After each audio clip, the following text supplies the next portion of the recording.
Hi guys! Good morning! Maulan ngayong Yasumi natin, so ano kayang masarap na breakfast for today's video?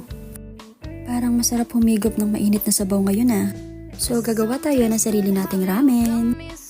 Tipid tips tayo para sa ramen for today's video. Since hindi tayo makakalabas at maulan nga ngayon, magluto na lang tayo ng sarili nating ramen. Tara, para makatipid na rin tayo, samahan niyo ako magluto.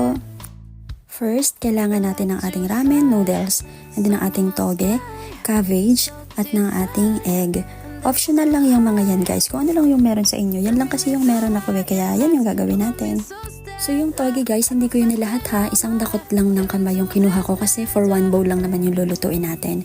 And then yung cabbage nilahat ko na kasi maliit na lang naman yung natira. So ilalahat na natin siya. And then, ibo-boil lang natin or papakuluan lang natin yung toge. Next natin agad yung cabbage. Mga half cook lang sila guys. Mas masarap kasi kapag half cook lang. And of course, gagawa rin tayo ng toasted bread kasi masarap tong kapares ng ramen, diba? Masarap din sana yung kape, kaya lang may ramen tayo. So, inanay na yung coffee. Ang astig ng stove nila dito guys, no? Kasi may sarili na siyang toaster. Pinagsabay-sabay ko na nga sila ng luto kasi nagugutom na talaga ako. Since tapos ko nang i-boil yung mga gulay natin, i-next na natin ang ating ramen pasta. Half cook lang din siya guys mas masarap kasi yung hindi lutong-luto. Dahil pinagsabay-sabay ko sila, nakalimutan ko may tinutoast pala akong tinapay guys. Sayang naman yung dalawang toasted ko. So dito na tayo sa sauce. Yung powder ng ramen pasta, sineperate ko lang siya. So separate natin siya sa bowl. And then nag-add na rin ako ng isang perasong itlog. Nag-add na rin ako ng mayonnaise. Ayan, gusto ko kasi medyo creamy, kaya nag-add ako ng mayo. And then ang ating spicy powder. Optional lang din to guys kung gusto niyo lang na spicy.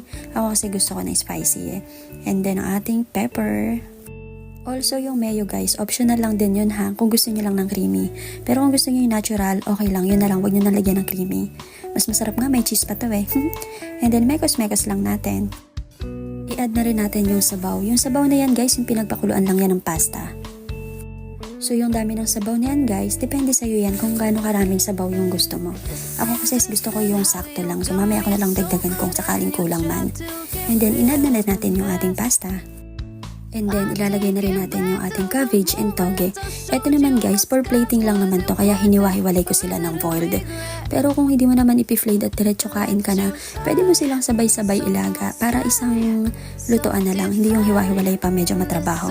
Ako kasi dahil iba-vlog ko at i-video ko, kaya kailangan ko siyang i-plating, And then of course, ang ating boiled egg. Hindi kasi siya magmumukhang ramen kung walang boiled egg guys.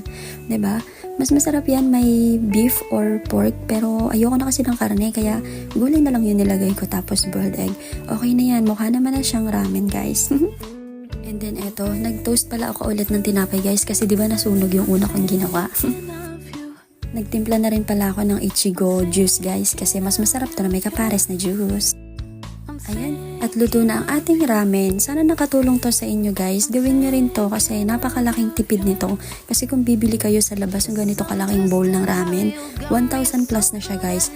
Yung nagawa ko murang-mura lang. Plus may stock, kung may stocks pa kayo sa bahay, di mas hindi nyo ramdam na gumastos kayo, diba? Mas damang-daman nyo pa yung sarap ng pagkain kasi nasa bahay lang. Tapos sasabayan mo pa ng toasted bread. Sarap talaga, grabe. Actually guys, itong nagawa kong to, good for 2 to 3 person na nga siya kasi hindi ko naman kayang makaubos ng ganyan karami. So binigyan ko nga dito si Grace at saka si Denny. Kasama ko sila dyan, ayaw kasi nilang sumama sa video kaya ako na lang. Marami na rin talaga siya guys kasi kapag nagda-dine in ako, tumu-order ako ng ganito karami, hindi ko talaga siya nauubos.